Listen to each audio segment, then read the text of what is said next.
कोटकपूरा फरीदकोट जैतो मतलब अपने सारे जिला फरीदकोट दे विच जिस तरह तुसीं सारे मुद्दे चकदे आए हो ਉਹਦੇ ਕਰਕੇ ਇਕੱਲਾ ਮੇਰੇ ਮਨ ਦੇ ਵਿੱਚ ਨਹੀਂ ਤੁਹਾਡੇ ਲਈ ਆਪਣੇ ਸਾਰੇ ਇਸ ਮਾਲਵੇ ਦੇ ਵਿੱਚ ਹੀ ਫਰੀਦਕੋਟ ਦੀ ਪ੍ਰੈਸ ਦਾ ਬਹੁਤ ਜ਼ਿਆਦਾ ਮਾਣ ਸਤਿਕਾਰ ਹੈ। ਸੋ ਆਪ ਸਭ ਮੇਰੇ ਨਿੱਕੇ ਜਿਹੇ ਸੱਦੇ ਤੇ ਆਪਦੇ ਬੇਸ਼ਕੀਮਤੀ ਸਮੇਂ ਦੇ ਵਿੱਚੋਂ ਸਮਾਂ ਕੱਢ ਕੇ ਇੱਥੇ ਆਏ ਹੋ, ਤੁਹਾਡਾ ਬਹੁਤ ਬਹੁਤ ਧੰਨਵਾਦ। ਦੂਜੀ ਗੱਲ ਮੈਂ ਤਾਂ ਇਹੀ ਕਹੂੰਗਾ ਕਿਉਂਕਿ ਮੈਨੂੰ ਨਿਮਾਣੇ ਨੂੰ ਮਾਣ ਬਖਸ਼ਿਆ ਹਲਕਾ ਕੋਟਕਪੂਰਾ ਤੋਂ ਤੁਸੀਂ ਸਾਰਿਆਂ ਨੇ, ਤੇ ਬਹੁਤ ਵਾਰੀ ਮੇਰੇ ਮਨ ਦੇ ਵਿੱਚ ਇਹ ਗੱਲ ਆਉਂਦੀ ਹੈ ਕਿ ਇਨਹੀ ਕੀ ਕਿਰਪਾ ਤੇ ਸਜੇ ਹਮ ਹੈ ਨਹੀਂ ਮੋਹ ਸੇ ਗਰੀਬ ਕਰੋੜ ਪਰੇ। ਸੋ ਤੁਸੀਂ ਬੜਾ ਮਾਣ ਬਖਸ਼ਿਆ। 4 ਸਾਲ ਹੋ ਗਏ ਹੈ ਤੁਸੀਂ ਲੋਕਾਂ ਨੇ ਇਹ ਤੁਸੀਂ ਕਹਿ ਸਕਦੇ ਹੋ ਮੇਰੇ ਵੱਲੋਂ ਕਿ ਇਹ MLA ਤੁਹਾਡਾ ਬਣਾਇਆ ਹੋਇਆ। ਮੈਂ ਆਪਦੇ ਬਲ ਤੇ ਨਹੀਂ ਬਣਿਆ, ਤੁਸੀਂ ਲੋਕਾਂ ਨੇ, ਕੋਟਕਪੂਰੇ ਦੇ ਹਲਕੇ ਦੇ ਲੋਕਾਂ ਨੇ, ਆਪਣੇ ਸਾਰੇ ਫਰੀਦਕੋਟ ਜ਼ਿਲ੍ਹੇ ਦੇ ਲੋਕਾਂ ਨੇ, ਖਾਸ ਕਰਕੇ ਜਿਹਦੇ 'ਚ ਪ੍ਰੈਸ ਦਾ ਬਹੁਤ ਵੱਡਾ ਯੋਗਦਾਨ ਸੀ, ਮੈਨੂੰ ਤੁਸੀਂ ਪੰਜਾਬ ਦੀ ਵਿਧਾਨ ਸਭਾ ਦੇ ਵਿੱਚ ਆਪਣੀ ਨੁਮਾਇੰਦਗੀ ਕਰਨ ਲਈ ਭੇਜਿਆ। ਨੁਮਾਇੰਦਗੀ ਕਰਦਿਆਂ ਅੱਜ ਤੱਕ ਦੀ ਹਿਸਟਰੀ ਦੇ ਵਿੱਚ ਕਿਸੇ ਵੀ MLA ਵੱਲੋਂ, ਕਿਸੇ ਵੀ ਪਾਰਟੀ ਦੇ ਵੱਲੋਂ ਜਿੰਨੇ ਸਵਾਲ ਤੁਹਾਡੇ ਇਸ ਖਾਦਮ ਵੱਲੋਂ ਵਿਧਾਨ ਸਭਾ ਦੇ ਵਿੱਚ ਲਾਏ ਗਏ ਉਹ 1 ਨੰਬਰ ਤੇ। ਅੱਜ ਤਾਈਂ ਕਦੇ ਵੀ 70 ਸਾਲ ਦੇ ਇਤਿਹਾਸ ਦੇ ਵਿੱਚ ਕਿਸੇ ਵੀ MLA ਨੇ 250 ਸਵਾਲ ਨਹੀਂ ਲਾਇਆ, ਔਰ ਉਹ ਸਵਾਲ ਆਪਣੀ ਰੋਜ਼ਮर्रा ਦੀ ਜ਼ਿੰਦਗੀ ਦੇ ਨਾਲ ਸੰਬੰਧਿਤ ਸੀ। ਭਾਵੇਂ ਉਹ ਅਵਾਰਾ ਪਸ਼ੂਆਂ ਦੀ ਗੱਲ ਹੋਵੇ, ਭਾਵੇਂ ਮਹਿੰਗੀ ਬਿਜਲੀ ਦੀ ਗੱਲ ਹੋਵੇ, ਭਾਵੇਂ ਆਪਾਂ ਨੂੰ ਸੀਵਰੇਜ ਵਿੱਚ ਰਲਿਆ ਜਿਹੜਾ ਪਾਣੀ ਮਿਲਦਾ ਉਹਦੀ ਗੱਲ ਹੋਵੇ, ਸਾਨੂੰ ਜਿਹੜਾ 14 ਸਾਲ ਤੋਂ ਸਾਡੇ ਹੀਰੇ ਵਰਗੇ ਬੱਚਿਆਂ ਨੂੰ ਜਿਹੜਾ ਗਲੀਆਂ ਦੇ ਵਿੱਚ ਰੋਲਿਆ ਗਿਆ, ਚਿੱਕੜ ਦੇ ਵਿੱਚ ਰੋਲਿਆ ਗਿਆ, ਭਾਵੇਂ ਉਹਦੀ ਗੱਲ ਹੋਵੇ, ਸਾਡੇ ਫਰੀਦਕੋਟ ਮੈਡੀਕਲ ਕਾਲਜ ਦੇ ਵਿੱਚ ਕੈਂਸਰ ਪੇਸ਼ੈਂਟਸ ਦੀ ਗੱਲ ਹੋਵੇ, ਉਹਨਾਂ ਦੇ ਇਲਾਜ ਦੀ ਗੱਲ ਹੋਵੇ, ਸਾਡਾ ਸਿਵਲ ਹਸਪਤਾਲ ਦੇ ਵਿੱਚ ਹੁੰਦੀ ਲੁੱਟ ਦੀ ਭਾਵੇਂ ਗੱਲ ਹੋਵੇ, ਸਾਡੇ ਕੋਟਕਪੂਰੇ ਸਿਵਲ ਹਸਪਤਾਲ ਦੇ ਵਿੱਚ ਜਿਹੜੀ ਅਲਟਰਾਸਾਊਂਡ ਦੀ ਮਸ਼ੀਨ ਆਈ ਪਈ ਆ ਉਹਦੀ ਵਰਤੋਂ ਨਹੀਂ ਹੋ ਰਹੀ, ਭਾਵੇਂ ਉਹਦੀ ਗੱਲ ਹੋਵੇ, ਕੋਟਕਪੂਰਾ ਸਿਵਲ ਹਸਪਤਾਲ ਨੂੰ ਬਣਾਉਣ ਦੇ ਵਿੱਚ ਜਿਹੜਾ ਹੋਇਆ ਭ੍ਰਿਸ਼ਟਾਚਾਰ ਆ ਭਾਵੇਂ ਉਹਦੀ ਗੱਲ ਹੋਵੇ, ਸਾਡੇ ਮੁਲਾਜ਼ਮਾਂ ਦੀਆਂ ਜਿਹੜੇ ਮਤਲਬ ਏਰੀਆ ਦੇ ਦਿੱਤਾ ਜਾ ਰਿਹਾ ਭਾਵੇਂ ਉਹਦੀ ਗੱਲ ਹੋਵੇ, ਭਾਵੇਂ ਜਿਹੜੇ ਸਾਡੇ ਨੌਜਵਾਨ ਆ ਜਿਨ੍ਹਾਂ ਨੂੰ ਨੌਕਰੀ ਦੀ ਥਾਂ ਤੇ ਘਰ ਨੌਕਰੀ ਦੀ ਥਾਂ ਤੇ ਪੰਜਾਬ ਸਰਕਾਰ ਨੇ ਦਿੱਤਾ ਕਿ ਡੰਡੇ ਮਾਰੇ, ਜੇਲ੍ਹਾਂ ਦਿੱਤੀਆਂ, ਭਾਵੇਂ ਉਹਦੀ ਗੱਲ ਹੋਵੇ, ਸਾਡੇ ਦੁਕਾਨਦਾਰਾਂ ਨੂੰ ਜਿਸ ਤਰ੍ਹਾਂ ਨਪੀੜਿਆ ਜਾ ਰਿਹਾ, ਮਹਿੰਗੀ ਬਿਜਲੀ ਦੇ ਕੇ ਨਪੀੜਿਆ ਜਾ ਰਿਹਾ, ਵੱਖ-ਵੱਖ ਤਰ੍ਹਾਂ ਦੀਆਂ ਰੇਡਾਂ ਕਰਕੇ, ਭਾਵੇਂ ਉਹਦੀ ਗੱਲ ਹੋਵੇ, ਸਾਡੇ ਗਰੀਬ ਬੱਚਿਆਂ ਦੀ, ਭਾਵੇਂ SC ਜਿਹੜੇ ਬੱਚੇ ਆ ਉਹਨਾਂ ਦੀ ਸਕਾਲਰਸ਼ਿਪ ਦੀ ਗੱਲ ਹੋਵੇ, ਭਾਵੇਂ ਮਤਲਬ ਪੁਲਿਸ ਦੀ ਜਿਹੜੀ ਧੱਕਾਸ਼ਾਹੀ ਦੀ ਗੱਲ ਹੋਵੇ, ਸਾਡੇ ਭਾਵੇਂ ਵਾਤਾਵਰਨ ਜਿਹੜਾ ਸਾਨੂੰ ਕੈਂਸਰ ਦੇ ਰੂਪੀ ਪਾਣੀ ਮਿਲ ਰਿਹਾ, ਸਾਨੂੰ ਜਿਹੜਾ ਪਾਣੀ ਦੇ ਵਿੱਚ ਸਾਡਾ ਵਾਤਾਵਰਨ ਗੰਧਲਾ ਕਰਕੇ ਸਾਨੂੰ, ਭਾਵੇਂ ਉਹਦੀ ਗੱਲ ਹੋਵੇ, ਕਾਰਪੋਰੇਟਾਂ ਵੱਲੋਂ ਮਹਿੰਗੀ ਬਿਜਲੀ ਦੇਣ ਦੀ ਗੱਲ ਹੋਵੇ, ਬਾਦਲ ਕਿਆਂ ਵੱਲੋਂ ਚਿੱਟਾ ਵੰਡਣ ਦੀ ਗੱਲ ਹੋਵੇ, ਸਾਰੇ ਕੁਐਸਚਨ ਤੁਹਾਡੇ ਇਸ MLA ਨੇ ਤੁਹਾਡੀ ਕਿਰਪਾ ਕਰਕੇ ਮੈਂ ਉੱਥੇ ਲਾਏ। ਬਹੁਤਿਆਂ ਦਾ ਜਵਾਬ ਮਿਲ ਗਿਆ, ਬਹੁਤਿਆਂ ਦਾ ਨਹੀਂ ਮਿਲਿਆ, ਬਹੁਤਿਆਂ ਦਾ ਗੋਲ-ਮੋਲ ਮਿਲਿਆ। ਇਹਦੀ ਜ਼ਿੰਮੇਵਾਰੀ ਸਪੀਕਰ ਸਾਹਿਬ ਤੇ ਹੈ, ਇਹਦੀ ਜ਼ਿੰਮੇਵਾਰੀ ਪੰਜਾਬ ਦੀ ਵਿਧਾਨ ਸਭਾ ਦੀ ਜਿਹੜੀ ਫੰਕਸ਼ਨ ਹੁੰਦੀ ਹੈ ਉਹਦੇ ਤੇ ਹੈ।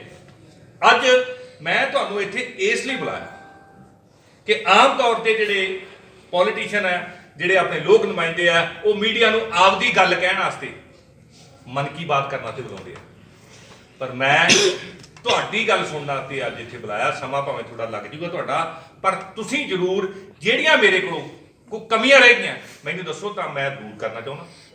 ਮੇਰੀ ਫੰਕਸ਼ਨਿੰਗ ਦੇ ਵਿੱਚ ਕਮੀਆਂ ਰਹਿ ਗਈਆਂ ਲੋਕਾਂ ਦੀ, ਕਿਉਂਕਿ ਬਤੌਰ MLA ਜਿਹੜੇ ਪਾਸੋਂ ਤੁਹਾਨੂੰ ਇਹ ਲੱਗਦਾ ਵੀ ਕੁਲਤਾਰ ਸਿੰਘ ਸੰਧਵਾ ਨੇ ਆਪਦਾ ਫਰਜ਼ ਪੂਰਾ ਨਹੀਂ ਕੀਤਾ, ਉਹ ਕਿਰਪਾ ਕਰਕੇ ਮੈਨੂੰ ਦੱਸਿਆ ਜਾਵੇ ਤਾਂ ਕਿ ਮੈਂ ਉਹਨੂੰ ਠੀਕ ਕਰਾਂ। ਵਿਧਾਇਕ ਜੀ, ਇੱਕ ਸਵਾਲ ਹੈ ਮੇਰਾ ਜੀ। ਤੁਸੀਂ ਲਗਭਗ 4.25 ਸਾਲ ਦੀ ਵਿਧਾਇਕੀ ਕਰ ਚੁੱਕੇ ਹੋ ਜੀ। 4.25 ਸਾਲਾਂ ਦੇ ਵਿੱਚ ਆਪਣੀ ਹਲਕੇ ਦੀ ਕੋਈ ਇੱਕ ਕੰਮ ਦੱਸ ਦਿਓ ਵੀ ਜਿਹੜਾ ਤੁਸੀਂ ਹੁਣ ਤੱਕ ਹੱਲ ਕਰਵਾਇਆ। ਇੱਕ ਮੇਰਾ ਸਵਾਲ ਇਹ ਹੈ, ਜਿੱਥੋਂ ਤੱਕ ਤੁਸੀਂ ਇਹ ਗੱਲ ਕਹਿੰਦੇ ਹੋ ਵੀ ਲੋਕਾਂ ਦੀ ਗੱਲ, ਲੋਕਾਂ ਦੇ ਕੋਲ ਇੱਕ ਵੋਟ ਪਰਚੀ ਸਿਸਟਮ ਹੈ ਜੋ 5 ਸਾਲ ਬਾਅਦ ਉਹਨਾਂ ਨੇ ਯੂਜ਼ ਕਰਨਾ ਹੈ। ਉਹਨਾਂ ਨੇ ਵੋਟ ਪਾ ਕੇ ਤੁਹਾਨੂੰ ਜਿਤਾਤਾ। ਹੁਣ ਇਸ ਗੱਲ ਦਾ ਲੋਕਾਂ ਨਾਲ ਕੋਈ ਭਾਵ ਨਹੀਂ ਹੈ ਵੀ ਸਟੇਟ ਦੇ ਵਿੱਚ ਸਰਕਾਰ ਕਿਹਦੀ ਹੈ, ਸੈਂਟਰ 'ਚ ਸਰਕਾਰ ਕਿਹਦੀ ਹੈ। ਉਹਨਾਂ ਨੂੰ ਤਾਂ ਇਹ ਲੱਗਦਾ ਵੀ ਇਹ ਸਾਡਾ ਨੁਮਾਇੰਦਾ ਹੈ ਤੇ ਸਾਨੂੰ ਇਹ ਤਾਰ ਦੂਗਾ। ਠੀਕ ਹੈ, ਇਹ ਜਿਹੜੀਆਂ ਗੱਲਾਂ ਇੱਕ ਸਿਆਸੀ ਗੱਲਾਂ ਹੁੰਦੀਆਂ ਵੀ ਸਰਕਾਰ ਨਹੀਂ ਹੈ, ਮੈਂ ਆਪੋਜੀਸ਼ਨ ਦਾ ਹਾਂ। ਬਹੁਤ ਸਾਰੀਆਂ ਉਦਾਹਰਨਾਂ ਅਸੀਂ ਦੇ ਸਕਦੇ ਹਾਂ ਜਿਹੜੀ ਆਪੋਜੀਸ਼ਨ 'ਚ ਰਹਿ ਕੇ ਹੀ ਜਿਹੜੇ MLA ਨੇ ਹੱਲ ਕਰਾਈਆਂ ਕਿ ਨਹੀਂ। ਮੈਨੂੰ ਜਿੱਥੇ ਤੱਕ ਯਾਦ ਹੈ, ਬਹੁਤ ਪੁਰਾਣੀ ਗੱਲ ਹੈ, ਇੱਕ ਆਪਣਾ ਗੁਰਦਾਸਪੁਰ ਤੋਂ OP ਸੋਨੀ ਜਿਹੜੇ MLA ਰਹੇ, ਇੱਕ ਉਹਨਾਂ ਨੇ ਕਿਸੇ ਸੀਵਰੇਜ ਦੇ ਮਸਲੇ 'ਤੇ ਹੀ ਇਸ ਤਰ੍ਹਾਂ ਹੀ ਇੱਕ ਅਨਸ਼ਨ ਕੀਤਾ ਸੀਗਾ ਅਤੇ ਉਦੋਂ ਆਪੋਜੀਸ਼ਨ ਦੀ ਸਰਕਾਰ ਸੀ, ਸਰਕਾਰ ਨੂੰ ਝੁਕਣਾ ਪਿਆ ਸੀ, ਉਹ ਮਸਲਾ ਹੱਲ ਵੀ ਹੋਇਆ ਸੀ। ਹੁਣ ਜਿਹੜੀ ਗੱਲ ਤੁਸੀਂ ਉਹਨਾਂ ਨੇ ਸਵਾਲ ਕੀਤਾ ਵੀ ਤੁਸੀਂ ਉਦੋਂ ਮਸਲੇ 'ਚ ਗਏ ਸੀਗੇ, ਕੋਈ ਹੱਲ ਨਹੀਂ ਕੀਤਾ, ਇਹ ਗੱਲਾਂ ਇਹ ਨਹੀਂ ਹੁੰਦੀਆਂ ਵੀ ਸਟੇਟ ਗੌਰਮੈਂਟ ਤੱਕ ਦੀਆਂ। ਇੱਕ MLA ਇੱਕ ਵੋਟ ਹੈ। ਜਦੋਂ ਲੋਕਲ ਨਗਰ ਕੌਂਸਲ ਚੁਣੀ ਗਈ ਉਹਦੇ ਵਿੱਚ MLA ਦੀ ਵੋਟ ਦਾ ਇੱਕ ਮਹੱਤਵਪੂਰਨ ਜਿਹੜਾ ਹਿੱਸਾ, ਤੁਸੀਂ ਲੰਮਾ ਸਵਾਲ ਨਹੀਂ, ਗੱਲਾਂ ਕਲੀਅਰ ਹੈ। ਹਾਂ, ਅਤੇ ਉਸ ਮਸਲੇ ਦੇ ਵਿੱਚ ਜਦੋਂ ਤੁਹਾਡੇ ਕੋਲ ਉਹ ਅਧਿਕਾਰ ਹੈ, ਤੁਸੀਂ ਮਸਲੇ ਕਿਉਂ ਨਹੀਂ ਹੱਲ ਕਰਵਾ ਰਹੇ? ਮੈਂ ਜਿਹੜੇ ਮੈਨੂੰ ਲੱਗਦਾ ਵੀ ਮੈਂ ਨਹੀਂ ਹੱਲ ਕਰਾਇਆ, ਤੁਸੀਂ ਜਿਹੜੀ ਮੈਨੂੰ ਤਾਕਤ ਦਿੱਤੀ ਉਹਦੇ ਕਰਕੇ ਕਰਾਇਆ। ਦੇਖੋ, ਜਿਹੜਾ ਇੱਕ ਹਰੀਨੋ ਤੋਂ ਬਾਹਮਣ ਵਾਲਾ ਰੋਡ ਸੀ ਜੀ, ਉਹ ਪਿਛਲੇ ਮੇਰੇ ਖਿਆਲ 15 ਸਾਲਾਂ ਤੋਂ ਬਣੀ ਨਹੀਂ ਸੀ, ਇੰਨਾ ਮਾੜਾ ਹਾਲ ਸੀ।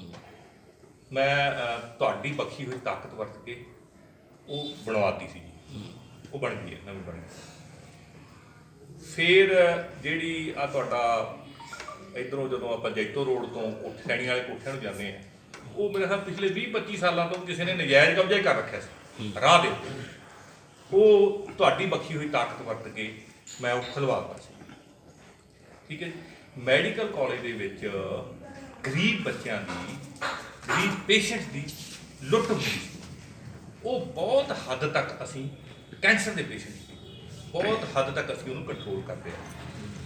ਜਿਹੜਾ ਮੈਡੀਕਲ ਕਾਲਜ ਦੇ ਵਿੱਚ ਜਿਹੜੇ ਡਾਕਟਰ ਬਣਦੇ ਆ, ਜਿਹੜੇ ਪੜ੍ਹਦੇ ਆ, ਉਹਨਾਂ ਨੂੰ ਕਈਆਂ ਨੂੰ ਤਾਂ ਚੌਗਣੀ ਡਿਊਟੀ ਦੇਣੀ ਪੈਂਦੀ ਸੀ ਜੀ, ਤੇ ਕਈ ਘਰੇ ਬੈਠੇ ਹੀ ਆਪਦਾ ਹਾਜ਼ਰੀਆਂ ਲਵਾਈ ਜਾਂਦੇ ਸੀ।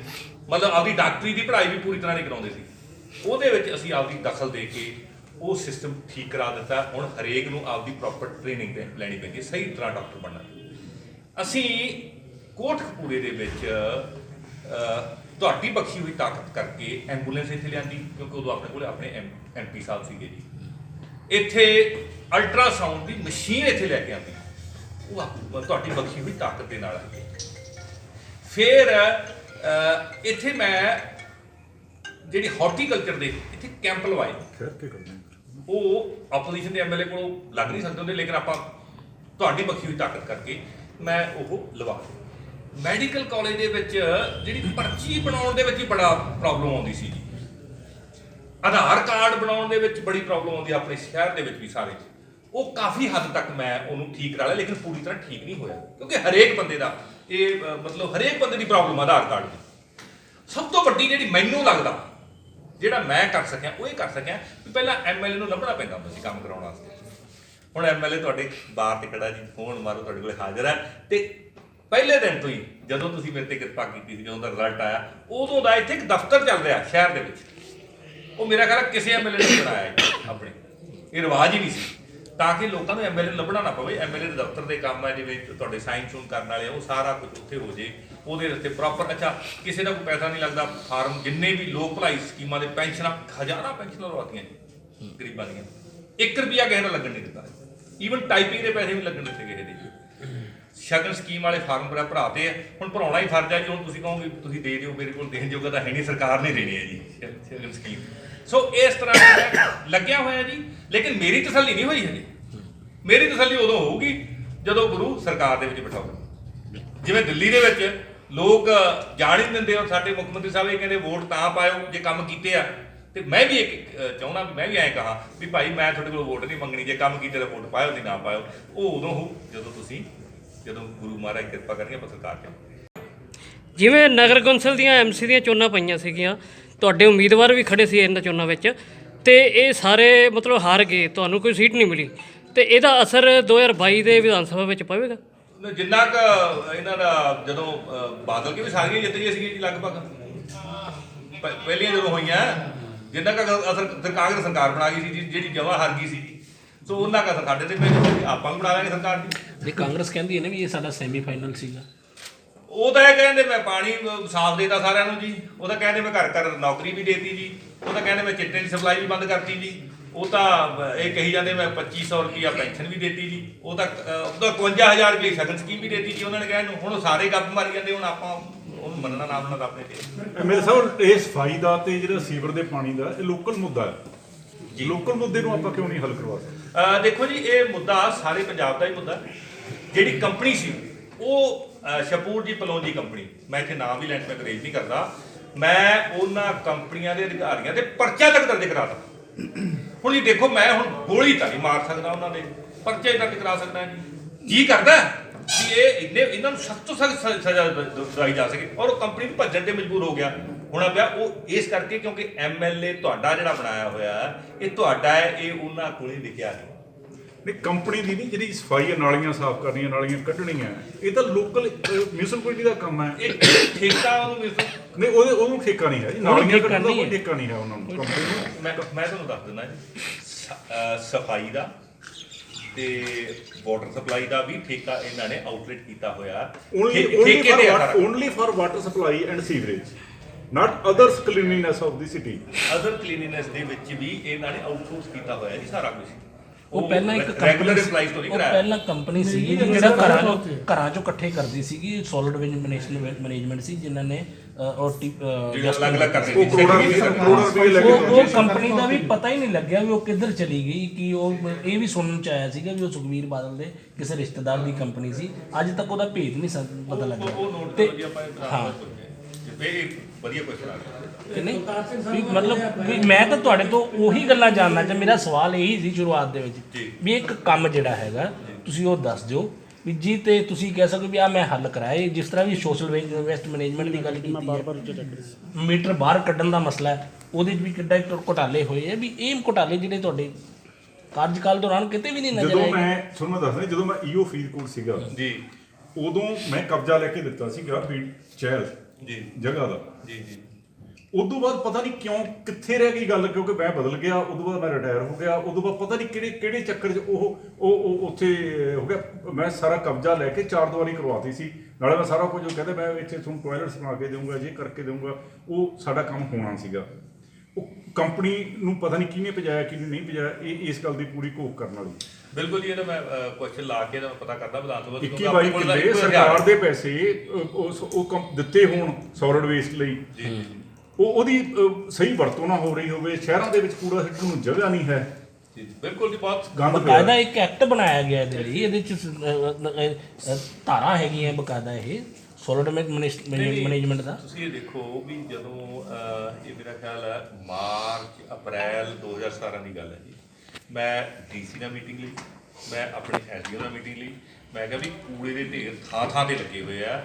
ਔਰ ਪੰਜਾਬ ਦੀ ਵਿਧਾਨ ਸਭਾ ਦੇ ਵਿੱਚ ਵੀ ਮੈਂ ਇਹ ਗੱਲ ਔਨ ਰਿਕਾਰਡ ਹੈ ਕਿ ਯਾਰ ਹੋਰ ਥਾਂ ਦਾ ਕੂੜਾ ਤੁਸੀਂ ਚੱਕ ਨਹੀਂ ਸਕਦੇ, ਮਤਲਬ ਪਤਾ ਨਹੀਂ ਚੱਕੋਗੇ ਕਿ ਨਹੀਂ ਚੱਕੋਗੇ। ਜਿਹੜਾ ਮੰਦਿਰ ਬਣਿਆ ਹੋਇਆ ਆਪਣੇ ਮੰਡੀ ਦੇ ਵਿੱਚ ਮੰਦਿਰ ਸੀ, ਮੰਦਿਰ ਦੇ ਨਾਲ ਕੂੜੇ ਦਾ ਢੇਰ ਲਾਇਆ ਹੋਇਆ ਹੈ ਜੀ। ਵੀ ਤੁਸੀਂ ਤੁਹਾਨੂੰ ਇੰਨੀ ਵੀ ਸ਼ਰਮ ਹੈ ਨਹੀਂ ਵੀ ਤੁਸੀਂ ਧਾਰਮਿਕ ਸਥਾਨਾਂ ਨੂੰ ਵੀ ਸਫਾਈ ਨਹੀਂ ਰੱਖ ਸਕਦੇ, ਤੁਸੀਂ ਸਾਡੇ ਘਰਾਂ ਨੂੰ ਕਿੱਥੋਂ ਸਾਫ਼ ਰੱਖੋਗੇ। ਸੋ ਮੈਂ ਆਪਦੇ ਲੈਵਲ ਤੇ ਮੁੱਦੇ ਰੇਜ਼ ਕਰਦਾ ਰਿਹਾ, ਹੱਲ ਨਹੀਂ ਕਰ ਸਕੇ।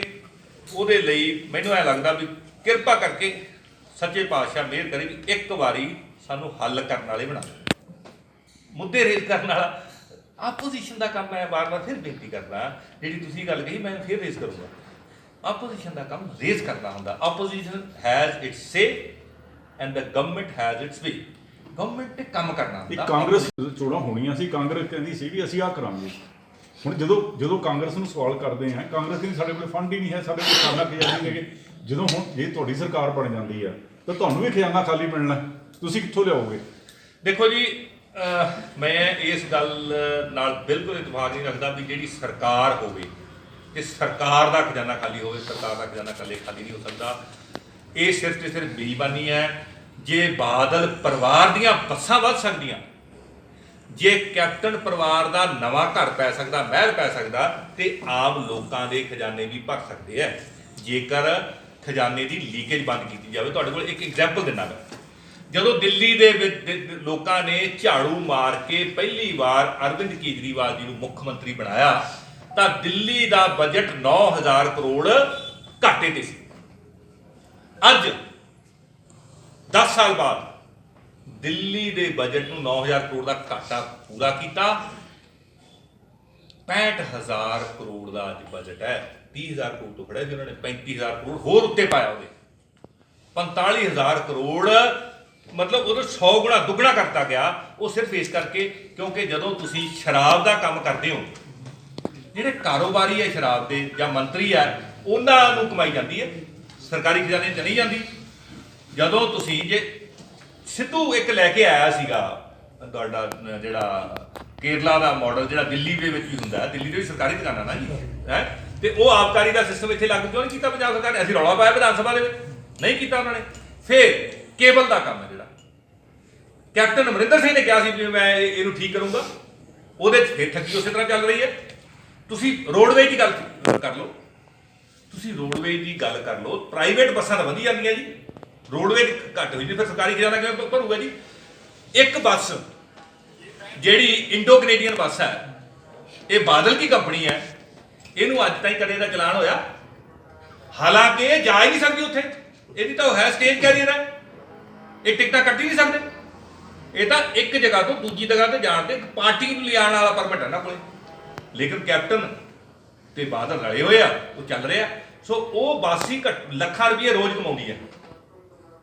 ਜੇ ਦਿੱਲੀ ਵਾਂਗੂ ਆਪਾਂ ਲੀਕੇਜ ਦੂਰ ਕਰ ਦਈਏ। ਅੱਛਾ ਤੁਸੀਂ ਇੱਕ ਗੱਲ ਦੱਸੋ, ਜਿੰਨੇ ਪ੍ਰਾਈਵੇਟ ਹਸਪਤਾਲ ਹੈ, ਮੈਂ ਕਿਸੇ ਦਾ ਵਿਰੋਧੀ ਨਹੀਂ ਹਾਂ, ਉਹਨਾਂ ਦੀ ਹਰ ਸਾਲ ਮੰਜ਼ਿਲ ਵੱਧਦੀ ਕਿ ਨਹੀਂ ਵੱਧਦੀ? ਤੇ ਮੈਡੀਕਲ ਕਾਲਜ ਦਾ ਜਿਹੜਾ ਬਣਿਆ ਉਹ ਵੀ ਢਾਈ ਜਾਂਦਾ, ਕੀ ਗੱਲ? ਕਿਉਂਕਿ ਇਮਾਨਦਾਰ ਸਰਕਾਰ ਨਹੀਂ ਹੈ। ਤੁਸੀਂ ਦਿੱਲੀ ਦੇ ਵਿੱਚ ਸਰਕਾਰੀ ਸਕੂਲ ਕਿਵੇਂ ਠੀਕ ਹੋ ਗਏ ਜੀ? ਉਹੀ ਮਾਸਟਰ ਹੈ, ਉਹੀ ਅਫਸਰ ਹੈ, ਉਹੀ ਸਟੂਡੈਂਟ ਹੈ, ਕਿਉਂਕਿ ਇਮਾਨਦਾਰ ਸਰਕਾਰ ਹੈ ਉੱਥੇ। ਸੋ ਭਗਵਾਨ ਮਿਹਰ ਕਰੇ, ਕਿਰਪਾ ਕਰੇ ਸੱਚੇ ਪਾਤਸ਼ਾਹ, ਈਸ਼ਵਰ ਅੱਲਾ ਗੋਡ, ਜਿਹਨੂੰ ਆਪਾਂ ਜਿਸ ਨਾਮ ਉਹਨੂੰ ਮੰਨਦੇ ਆ, ਇੱਥੇ ਵੀ ਆਪਾਂ ਇਮਾਨਦਾਰ ਸਰਕਾਰ ਬਣਾਈਏ। ਖਜ਼ਾਨਾ ਮੇਰੇ ਕੋਲ ਅੱਜ ਲਿਖਾ ਕਾਗਜ਼ ਪੈਨ ਲਿਆ ਵੀ ਮੈਂ ਲਿਖ ਕੇ ਦੇਣਾ, ਖਜ਼ਾਨਾ ਭਰੂਗਾ। ਔਰ ਅਸੀਂ ਇਹ ਨਹੀਂ ਕਹਾਂਗੇ ਵੀ ਸਾਡੇ ਕੋਲ ਖਜ਼ਾਨੇ 'ਚ ਕੁਝ ਨਹੀਂ ਹੈ, ਅਸੀਂ ਸਭ ਕੁਝ ਦੇਵਾਂਗੇ। ਪੋਲੀਟੀਸ਼ੀਅਨਾਂ ਨੂੰ ਇਹੀ ਕੁਝ ਤਾਂ ਕਰਨਾ ਚਾਹੀਦਾ। ਔਰ ਉਹ ਮੇਰੇ ਮਨ ਦੇ ਵਿੱਚ ਕਿਉਂ ਆਇਆ ਸੀ, ਮੈਂ ਤੁਹਾਨੂੰ ਦੱਸ ਦੇਣਾ, ਥੋੜਾ ਸਮਾਂ ਲੱਗੂਗਾ। ਮੈਂ ਇੱਕ ਦਿਨ ਇੰਦਰਾ ਕਲੋਨੀ ਮੇਰੀ ਲੰਘਦਾ ਸੀ, ਬਾਈਪਾਸ ਤੋਂ ਜਾਂਦੇ ਸੀ ਨਾ ਆਪਾਂ, ਮੇਰੇ ਅੱਗੇ ਇੱਕ ਰੇੜੇ ਵਾਲਾ ਜਾ ਰਿਹਾ, ਰੇੜੇ ਵਾਲੇ ਦੇ ਉੱਤੇ ਬੋਰੀਆਂ ਲੱਦੀਆਂ ਸੀ, ਉਹ ਟੋਏ 'ਚ ਡਿੱਗ ਪਿਆ, ਉਹਦਾ ਟਾਇਰ ਟੇਢਾ ਹੋ ਗਿਆ ਤੇ ਬੋਰੀ ਉਹਦੀ ਵਿਚਾਰੇ ਥੱਲੇ ਡਿੱਗ ਗਈ। ਮੈਂ ਉੱਤਰ ਕੇ ਉਹ ਚਕਾ ਕੇ ਉੱਤੇ ਰੱਖੀ ਤੇ ਮੈਂ ਵੇਖਿਆ ਉਹਦਾ ਬੋਰੀ ਜਿਹੜਾ ਖਾਦ ਕੁਝ ਖਰਾਬ ਹੋ ਗਈ। ਮੈਂ ਗਰੀਬ ਨੇ ਜਿਹੜਾ ਕਮਾਉਣਾ ਉਹਨਾਂ ਦਾ ਗਿਆ, ਮੈਂ ਕਿਹਾ ਪੁਲ ਦਾ ਪਤਾ ਕਰੀਏ। ਪੁਲ ਦਾ ਪਤਾ ਲੱਗਿਆ ਵੀ ਇਹਦਾ ਜਨਵਰੀ 'ਚ ਮਤਲਬ ਚਾਲੂ ਹੋ ਗਿਆ ਸੀ, ਮਤਲਬ ਉਹਨਾਂ ਨੇ ਠੀਕ ਕਰਤਾ ਸਾਰਾ ਕੁਝ, ਆਪਰੇਸ਼ਨਲ ਕਰਨ ਵਾਸਤੇ ਕਹਿਤਾ ਸੀ, ਇਹ ਤਾਂ ਸਿਰਫ ਉਹ ਫੀਤਾ ਕੱਟਣ ਵਾਸਤੇ ਲੇਟ ਕਰੀ ਜਾਂਦੇ। ਪਰ ਸਰ ਲਾਈਟ ਹਜੇ ਵੀ ਨਹੀਂ ਚੱਲ ਰਹੀ। ਹਾਂਜੀ ਲਾਈਟ ਹਜੇ ਵੀ ਚੱਲਣੀ ਉਹ ਗੱਡੀ ਦੀ ਔਨ ਕਰ ਲੈ, ਗੱਡੀ ਦੀ ਤਾਂ ਆਨ ਹੈ ਪਰ ਉੱਥੇ ਚੱਲ ਨਹੀਂ। ਲਾਈਟਾਂ ਦਾ ਬੇਟਾ ਇਹ ਆ, ਸਰਕਾਰ ਦਾ ਇੰਨਾ ਬੁਰਾ ਹਾਲ ਹੈ, ਸਿਰਫ ਰਾਜੇ ਦੇ ਮਹਿਲ ਦੀ ਬੱਤੀਆਂ ਚੱਲਦੀਆਂ, ਗਰੀਬਾਂ ਦੇ ਘਰਾਂ ਦੀ ਬੱਤੀ ਗੁੱਲ ਹੈ, ਉਹਨਾਂ ਤੇ ਮੀਟਰ ਵੀ ਪੱਕੇ ਗਏ ਆ। ਸੋ ਇਹ 2022 ਤੋਂ ਬਾਅਦ ਇਹ ਹੁਣ ਕਰਦੇ ਤਾਂ ਠੀਕ ਹੈ, ਆਪਾਂ ਕਰਾਂਗੇ। ਅੱਛਾ, ਇੱਕ ਐਮਐਲਏ ਸਾਹਿਬ ਜਦੋਂ ਇਹ ਰਸ਼ਪਾਲ ਸਿੰਘ ਜੀ ਉਹ ਹੁੰਦੇ ਸੀ, ਉਦੋਂ ਰਾਈਟ ਟੂ ਸਰਵਿਸ ਐਕਟ ਦੇ ਤਹਿਤ ਸੀਵਰੇਜ 24 ਘੰਟਿਆਂ ਦੇ ਅੰਦਰ ਅੰਦਰ ਸਾਫ਼ ਵੀ ਕਰ ਦਿੰਦੇ ਸੀ, ਢੱਕਣ ਵੀ ਨਵੇਂ ਲਾ ਦਿੰਦੇ ਸੀ। ਜਦੋਂ ਦੀ ਆ ਕਾਂਗਰਸ ਸਰਕਾਰ ਆਈ ਹੈ, ਮੈਂ ਦੇਖ ਰਿਹਾ ਕਿ ਰਾਈਟ ਟੂ ਸਰਵਿਸ ਐਕਟ ਹੈ ਜਿਹੜਾ, ਇਹ ਬਿਲਕੁਲ ਵੀ ਇਹਨੂੰ ਮੰਨਣ ਨੂੰ ਤਿਆਰ ਨਹੀਂ ਸੀਵਰੇਜ ਦੇ ਸੰਬੰਧ ਦੇ ਵਿੱਚ। ਇਹਦਾ ਕੀ ਕਾਰਨ ਹੈ? ਅਸੀਂ ਖੜੇ ਹੋ ਕੇ ਵਿਧਾਨ ਸਭਾ ਦੇ ਵਿੱਚ ਰੌਲਾ ਪਾਉਣ ਲੱਗ ਪਏ ਵੀ ਸਾਡੇ ਜਿਹੜੇ ਮੁਲਾਜ਼ਮ ਆ ਉਹਨਾਂ ਦੀ ਡੀਏ ਦੀ ਕਿਸ਼ਤ ਤੁਸੀਂ ਨਹੀਂ ਦੇ ਰਹੇ, ਤੁਸੀਂ 2500 ਰੁਪਏ ਪੈਨਸ਼ਨ ਨਹੀਂ ਦੇ ਰਹੇ, ਤੁਸੀਂ ਘਰ ਘਰ ਨੌਕਰੀ ਦਾ ਵਾਅਦਾ ਕੀਤਾ ਸੀ, ਤੁਸੀਂ ਉਹ ਨਹੀਂ ਕਰ ਰਹੇ, ਤੁਸੀਂ ਪੀਣ ਵਾਲਾ ਪਾਣੀ ਜਿਹੜਾ ਸਾਫ਼ ਨਹੀਂ ਦੇ ਰਹੇ, ਸੀਵਰੇਜ ਵਾਲਾ ਦੇ ਰਹੇ ਹੋ, ਬਿਜਲੀ ਤੁਸੀਂ ਕਹਿੰਦੇ ਸੀ ਅਸੀਂ ਸਸਤੀ ਕਰ ਦਿਆਂਗੇ, ਬਿਜਲੀ ਤੁਸੀਂ 10 ਰੁਪਏ ਯੂਨਿਟ ਦੇ ਰਹੇ ਹੋ। ਅਸੀਂ ਪੂਰਾ ਰੌਲਾ ਪਾਇਆ। ਕੈਪਟਨ ਅਮਰਿੰਦਰ ਸਿੰਘ ਉੱਠ ਕੇ ਕਹਿੰਦੇ ਜਿੰਨਾ ਮਰਜ਼ੀ ਰੌਲਾ ਪਾਈ ਜਾਓ, ਮੇਰੇ ਤੇ ਕੋਈ ਅਸਰ ਨਹੀਂ ਹੈ, ਹੁਣ ਸਾਨੂੰ ਤੁਹਾਡੇ ਸਾਥ ਦੀ ਲੋੜ ਆ, ਅਸਰ ਕਰਾਉਣਾ ਹੈ। ਇਹ ਤਾਂ ਕਰਕੇ ਹੈ ਕਿਉਂਕਿ ਇਹ ਸਰਕਾਰ ਮੋਟੀ ਚਮੜੀ ਵਾਲੀ ਸਰਕਾਰ ਹੈ, ਇਹਨੇ ਤੁਹਾਡਾ ਸਾਥ ਨਹੀਂ ਦੇਣਾ। ਇਹ ਅਸੀਂ ਜਿੰਨਾ ਸਮਾਂ ਇਸ ਵਿਧਾਨ ਸਭਾ ਦਾ ਰਹਿੰਦਾ, ਹਰ ਤਰ੍ਹਾਂ ਦਾ ਮੁੱਦੇ ਚੱਕਾਂਗੇ, ਜਿਹੜੇ ਤੁਸੀਂ ਦੱਸਦੇ ਮੁੱਦੇ ਅਸੀਂ ਗੌਰ ਨਹੀਂ ਕਰਦੇ। ਕੋਟਕਪੂਰਾ ਤੋਂ ਤਾਜ਼ੇ ਖਬਰ ਲਈ ਰੋਹਿਤ ਆਜ਼ਾਦ ਦੀ ਵਿਸ਼ੇਸ਼ ਰਿਪੋਰਟ।